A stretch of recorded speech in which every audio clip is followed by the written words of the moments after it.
Hi, welcome to Talking Shop. This is EKM's look at the world of e-commerce and all the latest developments. I'm Mike, and this is Jessie. Hello. We're from the marketing team, and coming up on Talking Shop today, Amazon halts plans to stop accepting Visa credit cards in the UK. Google Analytics declared illegal in the EU. UK consumers find it confusing to shop sustainably. The majority of platforms violate EU law with fake reviews. And finally, Instagram launches Instagram guides. What are they and why should you use them? Hi, welcome to the show. We're going to take a bit of a look at what's been happening in the world of e-commerce. And we're going to start with a story that we covered, I think, a couple of Talking Shop episodes ago, I think. Yes. Concerning Amazon and Visa credit cards. There was a bit of a fallout. Amazon obviously were trying to sort of push their own payment platform, and also there was a bit of a fallout, I think, over fees and what they would charge. This was going to be rolled out across the US and the UK as well, I think, and they were going to stop accepting Visa credit cards. They're now not going to be doing that. This has happened last Monday when it was due to happen on the 19th of January. On the Monday the 17th, they said, we're going to halt that. We are going to continue accepting Visa credit cards. So I guess a bonus for Visa credit card users. Yeah, bonus for them, but maybe a minus for small business owners. I think so, probably, yeah. Because it was going to look maybe something that you could take advantage of if you're a small business owner, you've got a small sort of e-commerce operation, that you could still, obviously keep accepting Visa credit cards, and Amazon would sort of put themselves out of that market. But for now, it's no longer going to take place, and sort of as is for the time being. But I think it really highlights, doesn't it, as we said last time, make sure you've got as many ways to pay on your platform as possible. Maybe not as many ways, but make sure you have the ways that your customers want to use. Yeah, so make sure that whatever ways that your customers are trying to pay, that you're able to accept payments in that way. Yeah, I remember it's January as well. Everyone's a little bit skint, so if you can introduce sort of pay over a certain amount of time, then definitely have a look into that. If you're sort of looking and thinking sales are a bit slow, it might be just that there's not the option for people to. A point that I had in a blog I put out last week was to just do a review of your payment gateways. I think that that's something that you should do quarterly even. So if you've not done that recently, just have a little look and see what you can do to make your online shop better for your customers. Yeah, have a look at your analytics, and if you're getting quite a few, abandoned baskets, and that might be the reason. So. Yeah. Quite a complicated story, this next one. Google Analytics has declared illegal in the EU. Now, bear with us because this one is a little bit in-depth, but I'm going to try and make it as simple as possible, this one. So there's a guy called Max Schremm who successfully sued Facebook for privacy violations against European Union citizens. And this is all to do with where data is allowed to be accessed from. So don't worry, this isn't, I've got Google Analytics on my store, I need to get rid of it. It's not the case, but it is certainly something worth sort of taking into consideration. So what's happened in this case is there's been a user of a health website in Austria. Google Analytics has been tracking this website, and this user has realized this and realized that the data that Google Analytics was tracking on this site meant that you could basically pinpoint who this person was. Now, not the worst thing, but what happens is after that, where does Google put that data? Well, it's stored in obviously in a cloud facility in the US. Why is that an issue? Well, because due to, I think it's called the Cloud Act. Thank you very much, Jessie. Due to the Cloud Act, that means the US government can access this information if needs be. That then brings the conflict of interest where this is an EU resident, citizen, I should say, and the US are allowed to freely access information about them. Now, this Max Schremm has obviously taken it on. This is a breach of GDPR and won. So, so it's certainly something just to keep your eye on.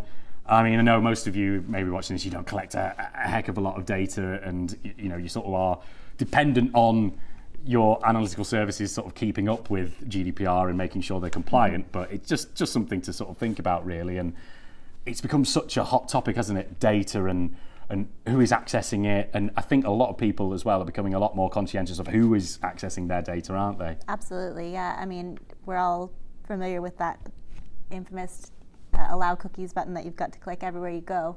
So yeah, it's just something to think about. And I think with globalization, there's just like the perils of having to comply with different countries and all of their data requirements. And it can be a bit of a headache, but I mean, do we have any sort of advice for business owners and what they can do immediately? Is there any change that needs made or anything like that? I think having worked in like a sector where we had sort of a membership, so it was a sports club and where you have season ticket holders and that sort of thing, that we had the mantra with the ICO will always want to see proof of why you are and why you need to collect that data, that sort of personal information.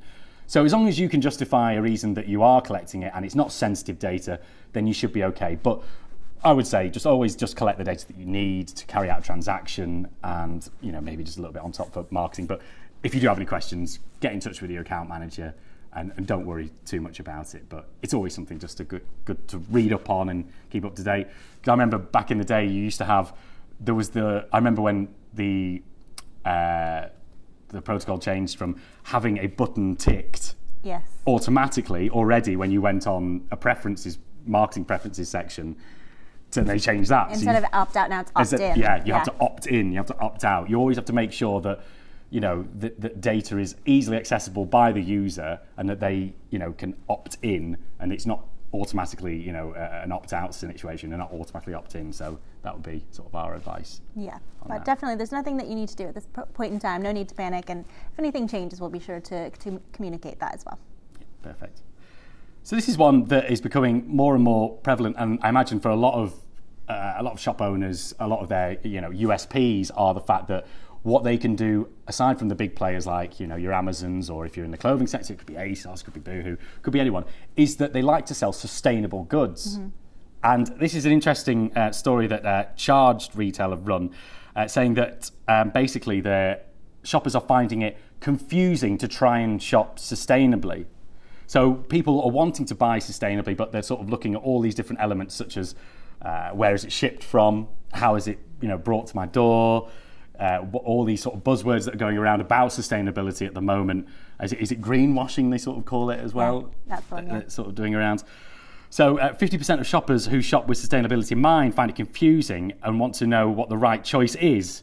So in addition, 28% has said they scrutinise the labels of products carefully and research items to make sure there was the least impact on the planet. So if you are making your own products, then it's probably best to sort of look at what is your labelling. Are you including that in your labelling? Are you including that in the the copy of your website? There's loads of things to think about if you are properly communicating how sustainable it is. Yeah, I think that's the thing. It is not to greenwash, is to be honest with your sustainability efforts, things that you're doing, and don't try to meet a need if it's not something that you can do. Don't try to claim that you're going to be an eco-friendly business if that's not your USP. Yeah, I think that's it. People just want you to be genuine, I think, above all else, and then they'll make their decision on themselves, really, and if that's something that they really value. That said, if it is something that you're looking to not take advantage of, but to try to strive to be a more green business, and then if you are doing those things, then you should chat about them. You should tell people and make it obvious and simple for them to realize what you've done, so that they don't need to do the work. Don't make it hard on your customers. Yeah, exactly. So reviews, they're a big sort of part of maybe the marketing that you do with your website, and in terms of how much your prospective customers trust you. It's been found that the majority of platforms violate EU law with fake reviews. I find this so frustrating when looking through products on websites, and you can spot them a mile off when you look at that's not a real review. Someone's just written that in the in the copy on the website, and it's been found that they did out of 223 websites checked, basically they found 144 triggered doubts about the reliability of customer reviews. So that's 2/3 pretty much of the websites that they looked at. And this is the European Commission of Consumer Protection Cooperation that have looked into this. So I think this just really highlights that use legitimate reviews. Yes.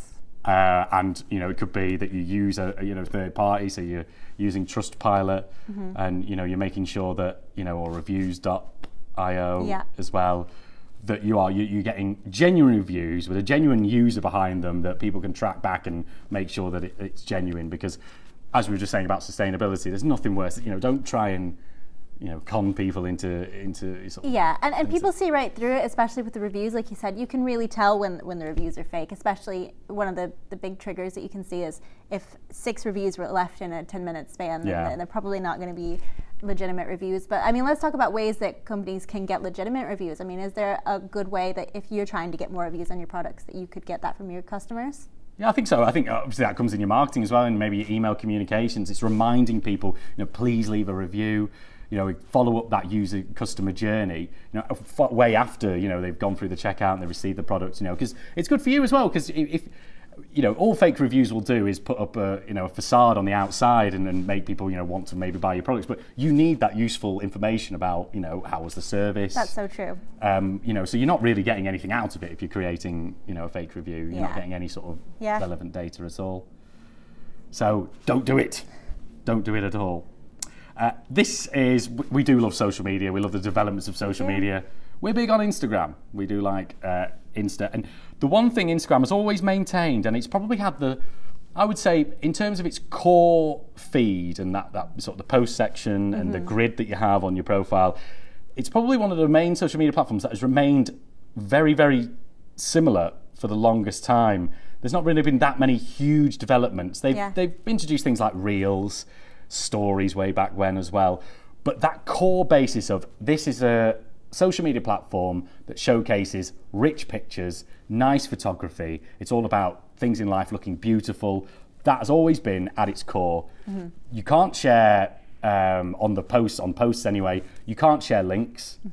It doesn't promote long amounts of copy and almost like a little soliloquy on there. It doesn't say that. It's like, this is a picture, here's a quick caption.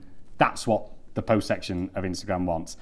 You can now start to share. Obviously, a couple of years ago they introduced sharing links via the stories, so you can click through on that, and they recently opened that up to everyone, so it wasn't just people with 10,000 followers. It's like everyone can do it. Now they've launched Instagram guides, and again, this is open to absolutely everyone as well. So you can create guides on things. Now these things can be a post that you created, and then it sort of elaborates on that. It could be a geolocation. So here at EKM, we've got EKM on Caxton Road where we are in Preston.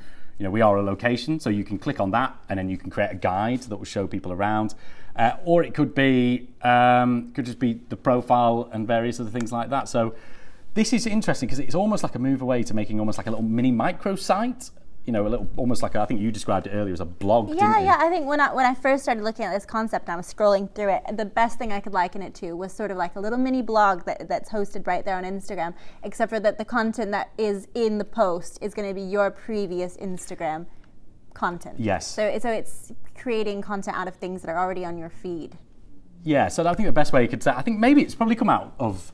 If I was to guess, and they've not said this, but I would guess it's come out of the success of the highlights, something where you have like a section. Yeah, that's what it reminds me of. It's basically like you can make collections or highlights of previous posts that you have, so that if you were a fashion brand and you wanted to let's talk about green sustainable fashion. If you wanted to make a guide of the sustainable fashion options that your brand has, then you could put all those together in sort of one guide or collection of, here's a guide to our 2022 green fashion. Yeah. And I think I'm right in saying products are one of the things you can do a guide on, so that would link quite well. So if you're using Instagram shopping and you've set up all your products, if you've got, say, and again, sort of come back to what is a good way to sort of get reviews. If you do sort of share customer pictures off Instagram and that sort of thing, you could then link them all and have a guide into that specific product or that specific range of products as well. So something we're going to be looking at as a marketing team at EKM, so it might be something that you want to look at for your shop as well. Yes, and if you aren't already following EKM on social media, then please do that. We'll put some links below for you. Yeah, we'll get a bit of a guide about Instagram guides. A guide about guides about guides. Guide about guides, yeah. Anyway, that's all we've got time for on this month's Talking Shop. Thank you very much for watching, and make sure you're liking us on social media and click that subscribe button on YouTube as well.